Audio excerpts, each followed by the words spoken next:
हर सुबह एक नई ऊर्जा के साथ आपको नए मौके देता है अपनी ज़िंदगी में नया कुछ करें।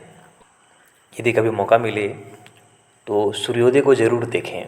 जहाँ भी रह रहे हैं आप, पहाड़ी एरिया में रह रहे हैं, गांव में रह रहे हैं या शहर में रह रहे हैं, तो ब्रह्म मुहूर्त में यदि आप जग सकते हैं तो फिर आप संपूर्ण अनुभव कर पाएंगे सूर्योदय का। यह आपको नई ताजगी देगा, नई ऊर्जा देगा।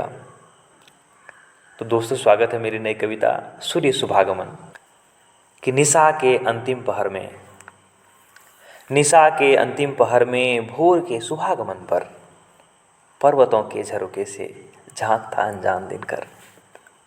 जब अंतिम पहर की रात्रि होती है उस समय में आपको हर तरफ बस अंधेरा ही अंधेरा नज़र आता है, और सूर्योदय की पहली किरण, या यदि आप पहाड़ी इलाके में हो तो वहाँ जो आपको सूर्य दिखेगा, लगेगा कि अब जस्ट निकलने वाला है वो पहाड़ से छिपा हुआ है और देख रहा है आपको। एक बहुत ही बेहतरीन अनुभव होता है यह। फैला हो केसर जैसे काजल के बने पहाड़ पर, वो जो अंधेरा होता है आपको लगेगा कि जैसे किसी कलाकार ने एक तरह की पेंटिंग बनाई हो, और चाहे पहाड़ हो या पेड़ हो या आसपास का जो भी वातावरण हो, पूरा का पूरा संपूर्ण काला कलर होता है।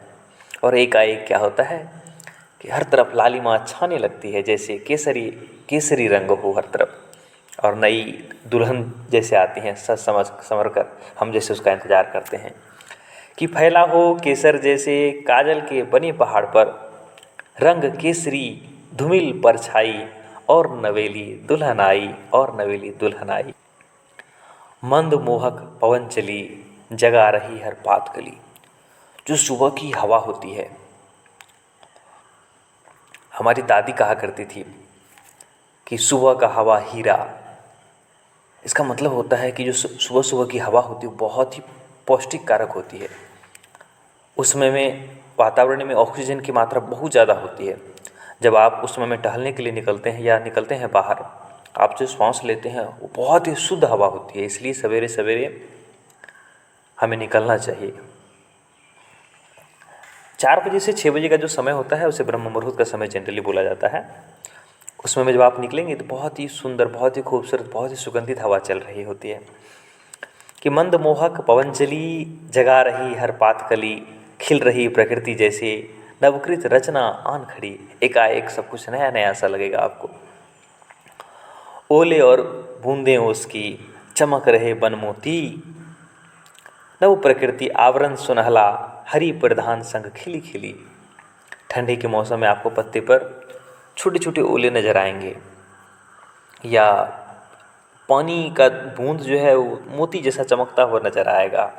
और जो हरा कलर होता है जो आप दिन भर देखते हैं प्रकृति में पत्तों में, सवेरे की हरियाली और दोपहर की हरियाली में बहुत सारा फ़र्क होता है।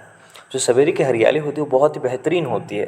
ये आँखों के लिए भी बहुत, डॉक्टर भी सजेस्ट करते हैं कि आप सवेरे सवेरे क्या करें, उठें और प्रकृति को देखें। उषा ने लाया स्वरूप, अब दोपहर की बात हो रही है। धीरे धीरे, दोपहर नहीं कह सकते हैं इसे आप, कि धीरे धीरे जब सूर्योदय खत्म होना शुरू होता है और इसका पड़ाव आगे चलता है कि उषा ने लाया स्वरूप केसर कुमकुम और स्वर्ण रूप, सुनहला किरण शुरू हो जाता है। उषा ने लाया स्वरूप केसर कुमकुम और स्वर्ण रूप, और फैला धूप धरा पर समाप्त हुआ सूर्योदय। समेट कर अपने लाव लश्कर, समेट कर अपने लाव लश्कर, और सूर्योदय समाप्त हो जाता है। फिर से आपको अगले सुबह का इंतज़ार करना है और अपने काम में आप व्यस्त हो जाइए, मग्न हो जाइए। यही सूर्योदय था।